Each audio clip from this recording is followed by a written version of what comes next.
வணக்கம். இந்த வீடியோவில் ஈழ ஆயுத போராட்டத்தின் ஆரம்ப கால தூண்களாக அறியப்படும் குட்டிமணி மற்றும் தங்கதுரை இவர்களை பற்றி இணையத்தில் கிடைக்காத சில அரிய தகவல்களை பற்றி தான் பார்க்க போகிறோம். அதாவது போலீஸ் இராணுவம் பல ஆண்டுகளாக விரித்த வலையில் சிக்காமல் இருந்த இவர்கள் இறுதியாக எப்படி இராணுவத்திடம் மாட்டிக்கொண்டனர் என்பதையும், ஈழ ஆயுத போராட்டத்தின் ஆரம்ப காலத்தில் இவர்களுக்கும் பாதுகாப்பு வீரர்களுக்கும் இடையே நடந்த சுவாரஸ்யமான என்கவுண்டர் சம்பவங்கள் பற்றியும், குறிப்பாக சின்ன சோதி அவர்களை தங்கதுரை அவர்கள் ஏன் இராணுவத்திடம் ஒப்படைக்கிறார் போன்ற பல விஷயங்களை இந்த வீடியோவில் பார்க்க போகிறோம். ஸோ இந்த வீடியோ ஸ்கிப் பண்ணாமல் கட்சி பாருங்கள். இந்த வீடியோ லைக் பண்ணுங்கள், சேனலை நீங்கள் சப்ஸ்கிரைப் பண்ணிடுங்க. தங்கதுரை குட்டிமணி இவர்களை பற்றி இணையத்தில் தகவல்கள் அவ்வளவாக இல்லை. இந்த வீடியோவில் நாம் பார்க்க போகும் தகவல்கள் அனைத்தும் அவருக்காக இறுதியாக வாதாடிய வழக்கறிஞர் கரிகாலன் அவர்கள் ஆனந்த விகடனில் எழுதிய தொடரில் வந்த தகவல்களாகும். 1969ஆம் ஆண்டு குட்டிமணி தங்கதுரை அவர்கள் தலைமையில் வல்வெட்டித்துறையில் ஒரு ஆயுதக்குழு உருவானது. இதற்கு அப்பொழுது பெயர் எதுவும் வைக்கப்படவில்லை. டேலோ என்ற பெயரே 80களில் தான் வைக்கப்பட்டதாக கூறப்படுகிறது.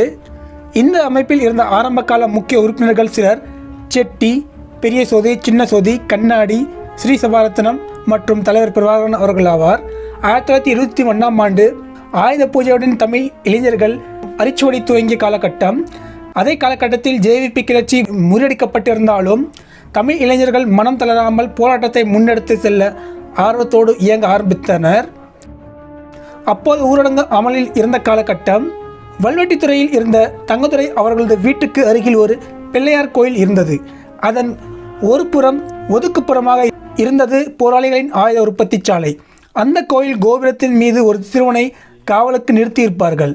அதாவது அந்த சிறுவனின் விழிகள் அந்த பகுதியில் இராணுவம் மற்றும் போலீசாரின் நடமாட்டத்தை சுற்றி பார்க்கும் சுழல் விளக்காக இமைக்காது இயங்கிக் கொண்டே இருக்குமாம். அங்கு தங்கதுரை அவர்களோடு இணைந்து சின்ன சோதி அவர்களும் ஆயுதங்களை உற்பத்தி செய்வதில் மிகுந்த ஆர்வத்துடன் ஈடுபட்டிருந்தார். ஏப்ரல் மாதம் ஒரு நாள் தண்ணீர் குடிக்க தங்கதுரை அவர்கள் தனது வீட்டுக்கு வருகிறார். அப்பொழுது திடீரென்று காது செவிடாகும் அளவுக்கு வெடிச்சத்தம் கேட்கிறது. தங்கதுரை அவர்கள் அங்கு ஓடி போய் பார்க்கிறார். ஒரே புகை மண்டலம். அங்கு இரத்த வெள்ளத்தில் சின்ன சோதி அவர்கள் கிடக்கிறார். விபத்து நடந்திருப்பதை அவர் உணர்கிறார். சட்டவிரோத வேலையில் ஈடுபட்டிருந்த இவரை மருத்துவமனைக்கு கொண்டு செல்ல முடியாது. ஊரடங்கு காலம் என்பதால் இரகசியமாக வந்து பார்த்த மருத்துவரும் அவரை உடனடியாக மருத்துவமனைக்கு அனுப்ப சொல்கிறார். தனது கதை முடியப் போகிறது என்பதை உணர்ந்த சின்ன சோதி அவர்கள் இறுதி விருப்புகளை தங்கதுரை அவர்களிடம் சொல்ல ஆரம்பிக்கிறார். அது தங்கதுரை அவர்களுக்கே அனுபவம் இல்லாத ஆரம்பகட்ட போராட்ட காலம். அதனால் என்ன செய்வது என்று குழம்பி கிடக்கிறார். ஒரு பக்கம் சின்ன சோதி அவர்களை மரணம் துரத்த, இன்னொரு பக்கம் சட்டம் இவர்களை துரத்துகிறது. அதாவது குண்டு தயாரிக்கும் போது விபத்தில் இப்படி நடந்துவிட்டது என்று போலீசாரிடம் சொல்லவும் முடியாது. இந்த நிலையில்தான் தங்கதுரை அவர்களுக்கு ஒரு யோசனை வருகிறது. பக்கத்தில் இராணுவ வாகனங்கள் அடிக்கடி வந்து போகும் சாலையின் ஓரத்தில் சின்ன சோதி அவர்களை படுக்க வைத்ததோடு அவரிடம் சில விஷயங்களையும் கூறுகிறார். அரை மயக்கத்தில் இருந்த சின்ன சோதி அவர்களும் தங்கதுரை அவர்களது அறிவுரைகளை கேட்டுக்கொள்கிறார். அதன் பின் தங்கதுரை அவர்கள் அங்கே பக்கத்தில் ஒரு மரத்தின் பின்னால் மறைந்து கொள்கிறார். சற்று நேரத்தில் அங்கு வந்த இராணுவ வாகனம் இரத்த வெள்ளத்தில் கிடந்த சின்ன சோதி அவர்களுக்கு அருகில் வந்து நிற்கிறது. தங்கதுரை அவர்கள் எதிர்பார்த்தது போலவே அந்த இராணுவத்தினர் சின்ன சோதி அவர்களை வாகனத்தில் ஏற்றி மருத்துவமனைக்கு கொண்டு சென்றனர். அது ஆயுத போராட்டத்தின் ஆரம்ப காலம்.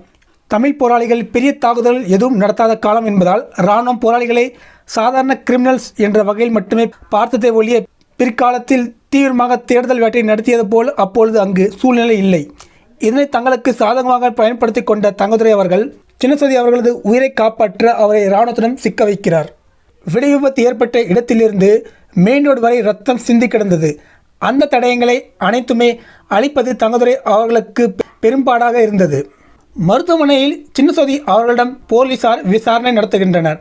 விசாரணை நடத்தும் போது யாரோ ஒருவன் தன் மீது குண்டு வீசிவிட்டு சென்று விட்டான் என்று சொல்கிறார் தங்கதுரை அவர்கள். சின்ன சோதி அவர்களும் மருத்துவமனையில் தன்னை விசாரணை செய்ய வந்த போலீசாரிடம் அதையே சொல்கிறார். ஆனால் அது சரி, உன் விரல் நகங்களுக்குள் வெடிமருந்து எப்படி வந்தது என்று போலீசார் கேட்டபோது அதற்கான சரியான பதிலை அவரால் சொல்ல முடியவில்லை. அடுத்த நாள் மீண்டும் வருவதாக சொல்லி அவர்கள் சென்றுவிட சின்ன சோதி அவர்களை அன்றிரவே தங்கதுரை அவர்கள் வேறு இடத்திற்கு ரகசியமாக தூக்கி கொண்டு சென்று விடுகின்றனர். 1972ஆம் ஆண்டு இதே போல மீண்டும் ஒரு சிறிய வெடி விபத்து ஏற்பட்டது. அதில் தலைவர் பிரபாகரன் உட்பட தங்கதுரை, சின்ன சோதி, வி நடேசுதாசன் ஆகியவர்களுக்கும் தீக்காயம் ஏற்படுகிறது. இந்த வெடி விபத்தில் காலில் ஏற்பட்ட தீக்காயத்திற்கு பின் தான் புலிகளின் தலைவர் பிரபாகரன் அவர்களுக்கு கரிகாலன் என்ற பெயர் வந்ததாக கூறப்படுகிறது. அதே 1972ஆம் ஆண்டு தலைவர் பிரபாகரன் அவர்கள் செட்டி என்கிற தனபாலசிங்கம் அவர்களோடு இணைந்து புதிய தமிழ் புலிகள் என்ற அமைப்பினை உருவாக்குகிறார். ஈழ ஆயுத போராட்ட வரலாற்றில் பெயர் சூட்டப்பட்ட முதல் அமைப்பு இதுதான். அதே ஆண்டு யாழ் துரையப்பா மைதானத்தில் நடந்த ஒரு நிகழ்ச்சியின் போது இவர்கள் தங்களது முதல் தாக்குதலை நடத்தினர். ஆனால் போலீஸுக்கு தலைவர் பற்றியோ இந்த அமைப்பு பற்றியோ எதுவும் தெரியாது. எனவே இதனை குட்டிமணி தங்கதுரை அவர்களுடைய அமைப்பு தான் செய்திருக்கும் என்று அவர்கள் நம்பினர். அது மட்டுமில்ல, தமிழ் மாணவர் பேரவையை சேர்ந்த பல உறுப்பினர்கள் மீது சந்தேகப்பட்டு அவர்களையும் போலீசார் கைது செய்தனர். 1973ஆம் ஆண்டு சத்யசீலன் அவர்கள் உட்பட பல தமிழ் இளைஞர்கள் கைது செய்யப்பட்டனர். அதே 1973ஆம் ஆண்டு கடற்கரையில் குட்டிமணி அவர்கள் வந்த படகை கப்பற்படையினர் சோதனையிட்ட போது அதில் வெடிப்பொருட்கள் இருந்ததை கண்டுபிடிக்கின்றனர். குட்டிமணி அவர்கள் இந்தியாவுக்கு தப்பி ஓடிவிடுகிறார். ஆனால் அவரை அன்றைய தமிழ்நாட்டு முதலமைச்சர் கருணாநிதி அவர்கள் கைது செய்து இலங்கை அரசிடம் ஒப்படைக்கிறார். 1975ஆம் ஆண்டு சிறையில் இருந்த சில தமிழ் இளைஞர்களுக்கு பொது மன்னிப்பு வழங்கப்பட்டு அவர்கள் விடுதலை செய்யப்பட்டனர். அதில் குட்டிமணி அவர்களும் ஒருவராக இருந்தார். ஆனால் அதே ஆண்டு யாழ் மேயர் ஆல்ஃபிரட் துரையப்பா அவர்களை புலிகளின் தலைவர் பிரபாகரன் அவர்கள் போட்டு தள்ளிய பின் போலீசார் மீண்டும் கைது வேட்டையில் இறங்கினர். அப்போது சிறையிலிருந்து வெளியே வந்திருந்த குட்டிமணி அவர்களும் மீண்டும் கைது செய்யப்பட்டு சிறையில் அடைக்கப்படுகிறார். ஒருமுறை அரியபாலா என்ற ஒரு இன்ஸ்பெக்டர் வல்வெட்டித்துறைக்கு டிரான்ஸ்ஃபர் ஆகி வருகிறார். அவர் குட்டிமணி அவர்களது குடும்பத்தாரை அடிக்கடி மிரட்டி வந்திருக்கிறார். அவருக்கு பாடம் புகட்ட வேண்டும் என்று எண்ணிய அவர் ஒரு நாள் இரவு 9 மணி அளவில் ஒரு கான்ஸ்டபிளுடன் மெயின் ரோடை விட்டு சந்துக்குள் இறங்கிய அந்த இன்ஸ்பெக்டருக்கு முன் திடீரென்று துப்பாக்கியுடன் தோன்றுகிறார். தனக்கு முன்னாடி நிற்பது குட்டிமணி அவர்கள்தான் என்பதும் அவரது கை ட்ரிகர் அழுத்த தயாராகி வருவதை அறிந்த அவன் தனது துப்பாக்கியை கையால் தடவி பார்க்கிறான். ஆனால் தான் துப்பாக்கி எடுக்க முயற்சி செய்தால் குட்டிமணி அவர்கள் தன்னை சுட்டு விடுவார் என்பது அவனுக்கு தெரியும். எனவே வேறொரு தந்திரமான திட்டமிடுகிறான். அதாவது குட்டிமணி அவர்களிடம் கெஞ்சுகிறான். குட்டிமணி சுட்டுவிடாதே என்று கத்தினான். அதேவேளை கான்ஸ்டபிளை இழுத்து கொண்டு மின்னல் வேகத்தில் இருட்டில் ஓடி மறைகிறான். ஆனாலும் அந்த இன்ஸ்பெக்டரால் குட்டிமணி அவர்களது சுதந்திரமான நடமாட்டத்திற்கு அச்சுறுத்தல் இருந்து கொண்டே இருந்தது. எனவே அவனை போட்டு தள்ள அவர் முடிவு செய்கிறார். ஒரு நாள் இரவு 10 மணி அளவில் அந்த இன்ஸ்பெக்டர் தங்கியிருந்த குவார்ட்டர்ஸுக்கு நேரே செல்கிறார். அப்போது தனது நடு ஆளில் அந்த இன்ஸ்பெக்டர் குறுக்கும் நெடுக்குமாக நடந்து கொண்டிருப்பதை அவர் பார்க்கிறார். மெதுவாக ஜன்னல் ஓரத்தில் நின்று தனது துப்பாக்கியை தயாராக வைத்துக்கொண்டு மெல்ல உள்ளே எட்டி பார்க்கிறார். அங்கு தனது பச்சிளம் குழந்தையை தோள் மீது போட்டுக்கொண்டு அதை தூங்க வைக்க அந்த இன்ஸ்பெக்டர் அப்படி நடந்து கொண்டிருப்பதை பார்த்த குட்டிமணி அவர்களுக்கு சற்று ஏமாற்றமாக இருந்தது. ஏனெனில் அந்த இன்ஸ்பெக்டர் சொல்லும்போது கீழே விழுந்து குழந்தைக்கும் காயம் ஏற்பட வாய்ப்பு இருந்தது. எனவே குட்டிமணி அவர்கள் அங்கிருந்து அமைதியாக திரும்பி வந்து விடுகிறார். இந்த விஷயம் பின்பு அந்த இன்ஸ்பெக்டருக்கு தெரிந்ததாகவும் சில ஆண்கள் கழித்து குட்டிமணி அவர்களும் அவர்களது கூட்டாளிகளும் கைதாகி சொல்ல முடியாத சித்திரவதை செய்யப்பட்ட போது அந்த அரக்கர்கள் குழுவில் இந்த இன்ஸ்பெக்டரும் இருந்தாராம்.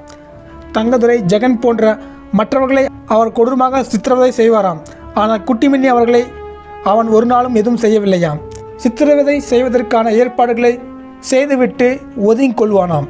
அன்று குட்டிமணி அவர்கள் அவனது குழந்தைக்கு பாதிப்பு ஏற்படக்கூடாது என்று காட்டிய மனிதாபிமானத்திற்கு பதிலாக அவன் அப்படி செய்திருக்கலாம் என்று குட்டிமணி அவர்கள் நம்பினார். ஒருமுறை இவரது இயக்க இளைஞர்கள் 2 பேரை துப்பாக்கி முனையில் 2 இராணுவ வீரர்கள் முகாமுக்கு கொண்டு செல்வதை எதர்ச்சையாக சைக்கிளில் வந்து கொண்டிருந்த குட்டிமணி அவர்கள் பார்க்கிறார். இந்த இருவரும் முகாமுக்குள் போனால் அவ்வளவுதான், அவர்கள் உயிருடன் வெளியே வரமாட்டார்கள் என்பது அவருக்கு தெரியும். எனவே உடனடியாக அவர்களை காப்பாற்ற ஒரு சான்ஸ் எடுக்கிறார். ஒரு கையால் சைக்கிளை ஓட்டியவாறே இன்னொரு கையால் வானத்தை நோக்கி சுடுகிறார். அதிர்ந்து போய் திரும்பி பார்த்த அந்த இராணுவ வீரர்களிடம் நான் தான் குட்டிமணி என்று கூற அவர்கள் அந்த இளைஞர்களை விட்டு இவரை நோக்கி பாய்ந்தனர். இந்த நேரத்தில் அந்த 2 இளைஞர்களும் ஆளுக்கு ஒரு திசையில் ஓட ஆரம்பித்தனர். தனது சைக்கிளை கீழே போட்டுவிட்டு ஒரு பனை மரத்தின் பின்னால் நிலையெடுத்து அந்த இராணுவ வீரர்களை நோக்கி சுடுகிறார் குட்டிமணி அவர்கள். அந்த இராணுவ வீரர்கள் குட்டிமணி அவர்களது வேட்டுகளை கணக்கு போட்டு எண்ணிக்கொண்டிருந்தனர். 6வது வேட்டு தீர்ந்ததும் ஒரு இராணுவ வீரன் குட்டிமணி அவர்களை நோக்கி ஓடினான். ஆனால் குட்டிமணி அவர்கள் கண்ணிமைக்கும் நேரத்தில் தனது துப்பாக்கியை ரீலோட் செய்தது அவனுக்கு தெரியாது.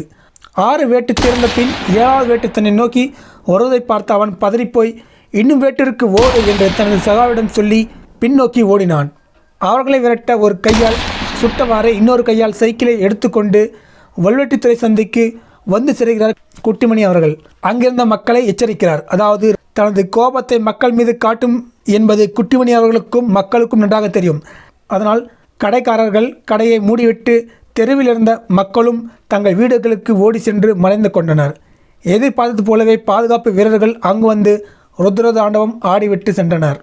ஒருமுறை ரோந்து பணியில் இருந்த 2 இராணுவ வீரர்களில் ஒருவர் பாம்பு தீனிவிட அவனும் மயக்கமடைகிறான். அவனது சகாக்கு என்ன செய்வது என்று புரியவில்லை.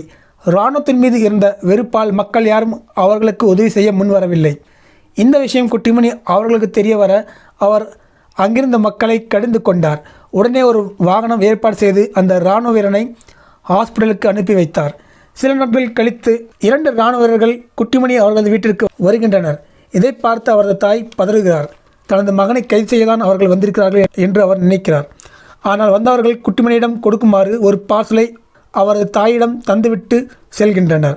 குட்டிமணி அவர்கள் வந்தபோது நடந்தவற்றை தாயார் அவரிடம் கூறி அந்த பார்சலை கொடுக்கிறார். அதை திறந்து பார்த்தபோது அதனுள் ஒரு ரைஃபிள் இருந்ததாம். இந்த சம்பவங்கள் எல்லாம் ஆயுத போராட்டம் தீவிரமடைவதற்கு முன்பு நடந்தவை. 1978ஆம் ஆண்டு காலப்பகுதியில் ஒரு நாள் மாலை இருட்டத் தொடங்கிய வேளையில் தொண்டைமானாறு அச்சுவெளி சாலையில் தங்கதுரை அவர்களும் அவரது மெய்ப்பாதுகாவலர் தேவன் அவர்களும் கடற்கரை ஓரமாக வந்து கொண்டிருக்கும் தகவலை யாரோ போலீசாருக்கு கொடுத்து விடுகின்றனர். அந்த சாலையில் இருட்டில் ஜீப்பை நிறுத்திவிட்டு போலீஸ்காரர்கள் காத்திருக்கின்றனர்.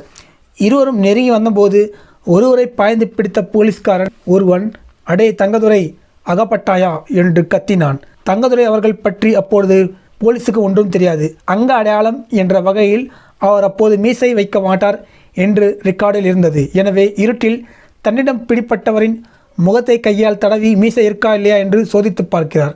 அவருக்கு அதிர்ச்சி. மீசை இருந்தது. மீசையருக்கு இவன் தங்கதுரை அல்ல என்று கூறி வேறு பக்கமாக மின்னல் வேகத்துடன் ஓடிய தங்கதுரை அவர்களை பிடிக்க ஓடுகிறார்கள். இதனை பயன்படுத்தி கொண்டு தப்பி ஓட முயற்சிக்கிறார் தேவன் அவர்கள். போலீசார் அவரை நோக்கி சுட வயிற்றில் குண்டு பாய்கிறது. தனது கையால் வயிற்றை பிடித்து கொண்டு கடலில் குதிக்கிறார். நீந்தி மறுபக்கம் வருகிறார். ஆனால் நிறைய ரத்தம் வெளியேறி இருந்ததால் அப்படியே மயங்கி விழுகிறார்.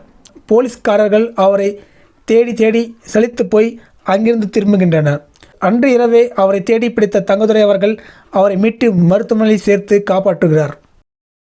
70களில் புலிகளின் புளியங்குளம் முகாமில் வைத்து தங்கதுரை மற்றும் ராசப்பிள்ளை ஆகியவர்களுக்கு புலிகள் துப்பாக்கி சுடும் பயிற்சி வழங்குகின்றனர். அதாவது இவர்களை நட்பு சக்தியாக ஏற்று தலைவர் பிரபாகரன் அவர்கள் அப்படி செய்கிறார். ஏனெனில் இவர்களை புலிகள் இயக்கத்தில் இணைக்க அப்போது புலிகள் இயக்கத்தில் இருந்த யாருக்கும் விருப்பம் இல்லையாம்.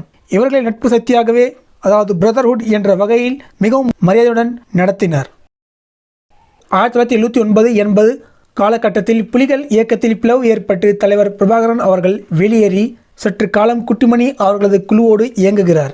அப்பொழுது பிளவின் போது தலைவருக்கு ஆதரவாக இருந்த லெப்டினன்ட் சீலன் போன்ற புலி போராளிகளும் குட்டிமணி அவர்களோடு இயங்க ஆரம்பித்தனர். அப்பொழுது இந்த குழுக்கள் இணைந்து பல நடவடிக்கைகளை செய்தது. அதில் மிகவும் பிரபலமானது நீர்வழி வங்கி கொள்ளை. இந்த கொள்ளையில் தலைவர் பிரபாகரன் உட்பட தங்கதுரை, குட்டிமணி, ஓபராய் தேவன், ஸ்ரீ சபாரத்னம் போன்ற பல முக்கிய உறுப்பினர்கள் ஈடுபட்டிருந்தனர். இந்த கொள்ளைக்கு பின் போலீசாரும் இராணுவமும் இவர்களை பிடிக்க தீவிரமான வேட்டையில் இறங்கியது.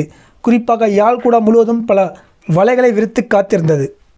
1981ஆம் ஆண்டு ஏப்ரல் 5ஆம் தேதி அக்காலகட்டத்தில் வல்வெட்டித்துறை, பருத்தித்துறை ஆகிய கரையோர பகுதிகளில் இளைஞர்கள் இராணுவத்தின் நடமாட்டங்களை கவனமாக கண்காணித்து வந்தனர்.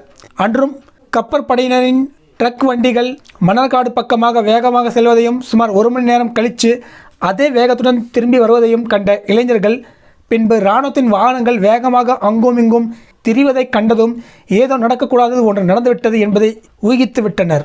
இதனால் சாலை ஓரங்களிலும் சந்து சாவடிகளிலும் ஆங்காங்கே மக்கள் கூட்டம் அதிகரிக்க தொடங்கியது. பருத்தித்துறை காவல் நிலையம் மற்றும் மந்திகை மருத்துவமனையை சுற்றி இயந்திர துப்பாக்கிகளுடன் உஷார் நிலையில் ஏராளமான இராணுவர்கள் நின்றனர்.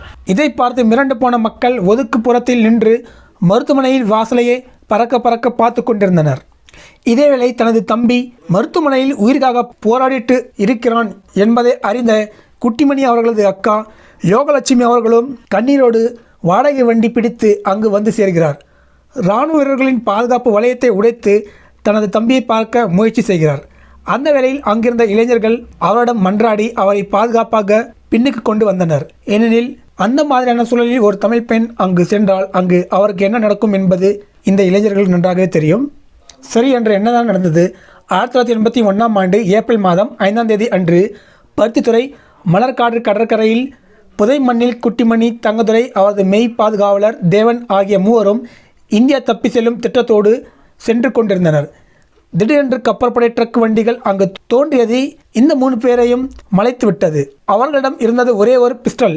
அதை வைத்து எதிர் சண்டை செய்ய முடியாது. எல்லா பக்கமும் வெட்டவெளி மணல் பரப்பு. அதனால் தப்பி ஓடவும் முடியாது.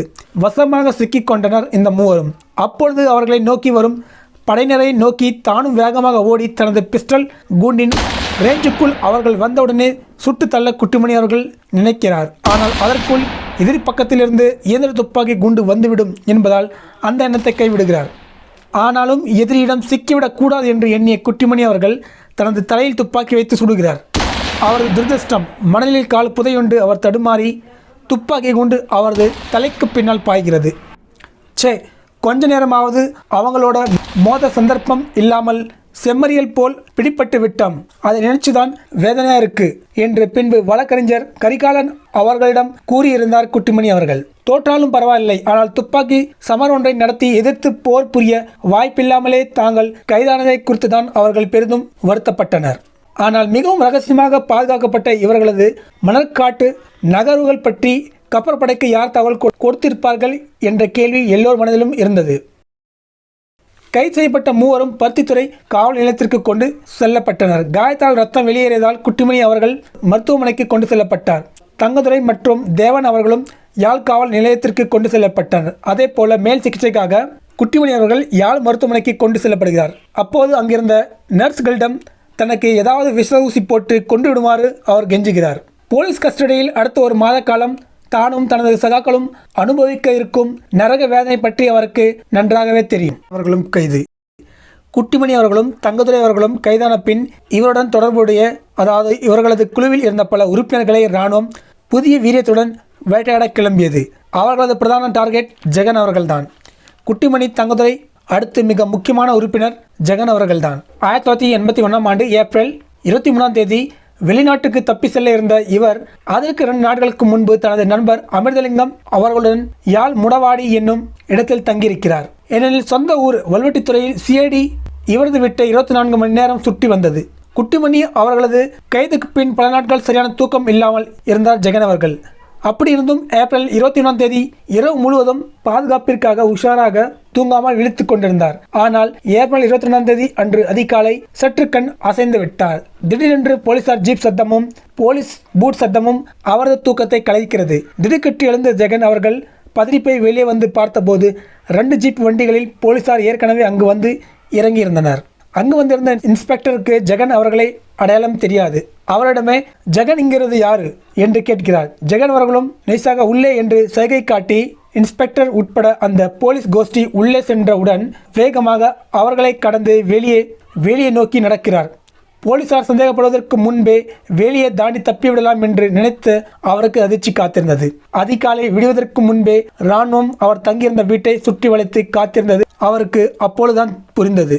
வெளியே வந்த இன்ஸ்பெக்டர் ஜெகன் அவர்களது லுங்கியை தூக்கி போலீஸ் ரெக்கார்டில் இருந்த அவரது அங்க அடையாளத்தை சரிபார்க்கிறார். அதாவது அவரது தொடையில் இருந்த துப்பாக்கி தோட்ட காயத்தின் வடு. அதை உறுதி செய்த பின் அங்கிருந்த போலீஸ்காரர்கள் அனைவரும் அங்கே அவரை தூக்கி போட்டு மிதிக்கின்றனர். அரைமயக்க நிலையில் ஜெகன் அவர்களை ஜீப்பில் தூக்கி போடுகின்றனர். அதேவேளை அவரது நண்பராக இருந்த அமிர்தலிங்கம் அவரையும் சுற்றி நின்று மிதித்து அவரையும் ஜீப்பில் போட்டு ஆணையரும் முகாமுக்கு கொண்டு சென்றனர். இந்த இடத்தில் இந்த அமிர்தலிங்கம் அவர்கள் ஒரு போராளி கிடையாது. அவர் ஒரு ஆதரவாளர் மட்டுமே. இவர்கள் போலவே குலசேகர ராஜசிங்கம், நடேசதாசன் போன்றவர்களும் கைது ஆகின்றனர். இவர்கள் அனைவரும் பனகொடை, ஆணையரவு போன்ற முகாம்களில் வைத்து கிட்டத்தட்ட 1 மாத காலம் சித்திரவதை செய்யப்படுகின்றனர். அதன் பின் இறுதியாக வெள்ளிக்கடை சிறைக்கு மாற்றப்பட்டனர்.